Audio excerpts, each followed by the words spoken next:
Hi hello good morning all. இப்போ morning 10:30 AM ஆகுது. நான் இப்போ தான் எழுந்திரிச்சேன். ஆக்சுவலாக வீட்டில் இருந்திருந்தால் அம்மா வந்து எப்போதும் கத்திகிட்டே இருந்திருப்பாங்க, சீக்கிரமே எழுந்திரி சாப்பிடு அப்படின்னு சொல்லிட்டு. ஸோ இங்கே வந்துட்டு ஹாஸ்டலில் இருக்கிறதுனால நம்மளாக எழுந்திரிச்சா தான் உண்டு. ஸோ எப்போதும் போல் எழுந்திரிச்சிட்டு ப்ரஷ் பண்ணிவிட்டு கொஞ்சம் லைட்டாக ஃப்ரெஷ் ஆகிட்டு நம்ம ரொட்டீனை ஸ்டார்ட் பண்ணலாம் அப்படின்னு சொல்லிட்டு ஸ்டார்ட் பண்ணிட்டேன்.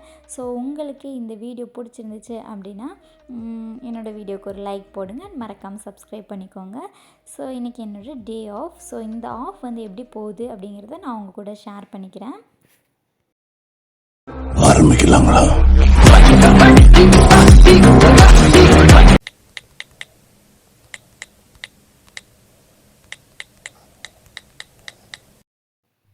குக் பண்ணலாம் தெரியாது, பட் ஏதோ வந்துட்டு குக் பண்ண கற்றுக்கிட்டேன்.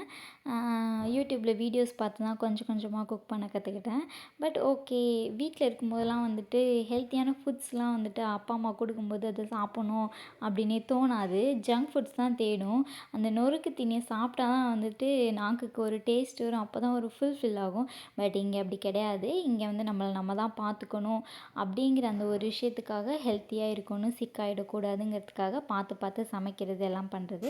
அப்புறம் என்னோடய குட்டி குட்டி ஒர்க்ஸ் எல்லாம் வந்துட்டு முடிச்சுட்டு வாஷ் பண்ணுறது, க்ளீன் பண்ணுறது, அந்த மாதிரி சின்ன சின்ன ஒர்க்லாம் அந்த டேயில் இருக்க ஒர்க்கை நான் கம்ப்ளீட் பண்ணிவிட்டு, இன்றைக்கி நான் என்ன சமைச்சேன் அப்படின்னு சொல்லி பார்த்தீங்க அப்படின்னா, ரைஸ் வச்சேன், அப்புறம் வந்து கோவக்காய் பொரியல், அப்புறம் வந்து டொமேட்டோ ஒரு சட்னி மாதிரி ஏதோ ஒன்று பண்ணி சாப்பாடோடு வச்சு சாப்பிட்டாச்சு.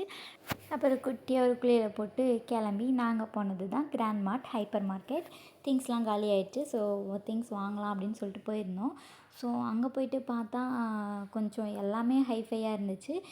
இங்கே ரியால் சவுதி ரியால் வந்து ரியால் வந்து இந்தியன் மணிக்கு எவ்வளோ கன்வெர்ட் பண்ணுவாங்க அப்படின்னு பார்த்தா $22.45. ஸோ என்ன தான் காஸ்ட்லியாக இருந்தாலும் ஸோ வேறு வழி கிடையாது, எல்லாமே வாங்கி தான் ஆகணும் அப்படின்னு சொல்லிட்டு தேவையானதை நாங்கள் எங்களுக்கு தேவையானதை வாங்கிக்கிட்டோம். புதுசாக நிறைய விஷயங்களை கற்றுக்கிட்டேன். லைஃப்னால் என்ன, இந்த லைஃப்பை நம்ம எப்படி வாழ்ந்து கடந்து போகணும் அப்படிங்கிறதுல சின்ன சின்ன விஷயத்தையும் நிறையவே கற்றுக்கிட்டேன். இப்படி ஒவ்வொரு அனுபவமாக என்னோடய லைஃப்பில் கடந்து வந்துக்கிட்டே இருக்கேன். ஸோ இன்னும் கடந்து போவோம் அப்படின்னு சொல்லிட்டு எங்களோட இந்த ஷாப்பிங்கை அழகாக முடிச்சுட்டு பில் போட்டுட்டு நாங்கள் கிளம்பிட்டோம். ஸோ இந்த வீடியோ உங்களுக்கு பிடிச்சிருந்துச்சி அப்படின்னா மறக்காமல் சப்ஸ்கிரைப் பண்ணிக்கோங்க. தேங்க்யூ.